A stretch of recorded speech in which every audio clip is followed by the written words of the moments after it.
भाई जो गुरु बचन पे डट गे, कट गे फंद चुरा।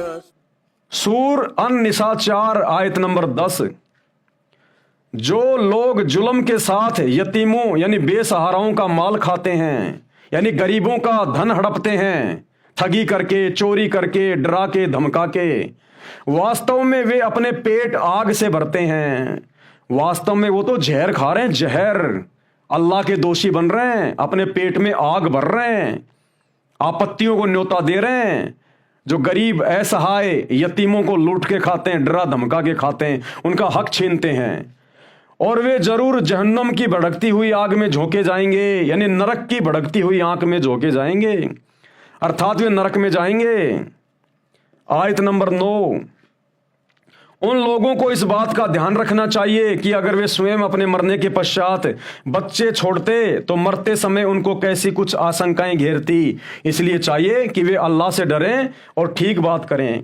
यानी परिवार में किसी का कोई मुखिया यदि गुजर जाए तो पीछे से उनके बच्चों के साथ में अच्छा व्यवहार करना चाहिए, यह सोचकर कि यदि मैं शरीर छोड़ने वाला होता तो पीछे से अन्य लोगों से मेरी क्या उम्मीद होती कि वे लोग किस प्रकार से मेरे बाल बच्चों के साथ में अच्छा व्यवहार करें। तो आप लोगों ने ऐसा ही अच्छा व्यवहार करना है सबके साथ में, अल्लाह के बंदे जानकर। सूर अन-निसा 4 आयत नंबर 36। अल्लाह की भक्ति करो, यानी एकमात्र परमेश्वर की भक्ति करो, सच्चे मुर्शिद की भक्ति करो। अब हमें पता चल गया भाई और बहनों कि अल्लाह है कौन। अल्लाह तो एक ही है जिसने पूरी कायनात को रचा। वो अल्लाह कबीर है जो वर्तमान में सतगुरु रामपाल जी के रूप में आया हुआ है। और डुप्लीकेट अल्लाह कौन है? ये शैतान है जिसे मुसलमान अपना अल्लाह कहते हैं। तो हमें पता चल गया अब इन सब बातों का।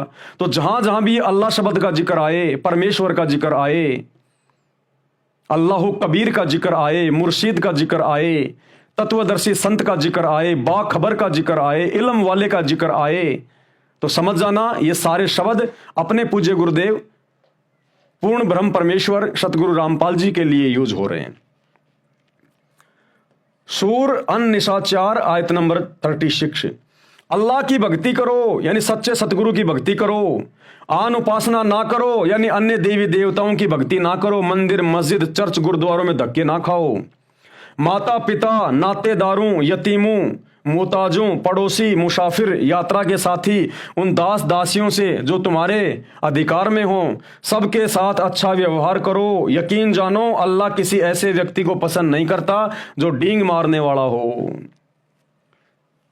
और अपनी बड़ाई पर गर्व करे। जो तुम्हारे अधीन होकर काम कर रहे हैं, पहले के समय में दास और दासियां होती थी, उनको काम में लिया जाता था। वर्तमान में आपके जो मजदूर हैं, आपके फैक्ट्री में काम करने वाले नौकर मजदूर जो आपके अधिकार में हैं, आपके अधीन होकर काम कर रहे हैं, तो कहते हैं उनके साथ में अच्छा व्यवहार करो। वो भी परमात्मा के बच्चे हैं, वो भी आगे चलकर परमेश्वर की शरण में आएंगे। और यदि कोई तुम्हारी बड़ाई करे तो कभी भी घमंड में ना फूलना। अपने आप को मिट्टी का पुतला ही समझना, मिट्टी का पुतला। एकमात्र सम्मान के योग्य, पूजा के योग्य, यश और कीर्ति के योग्य, वाही के योग्य केवल मेरा सतगुरु है, मेरा मुर्शिद है, मेरा अल्लाह कबीर सतगुरु रामपाल जी है।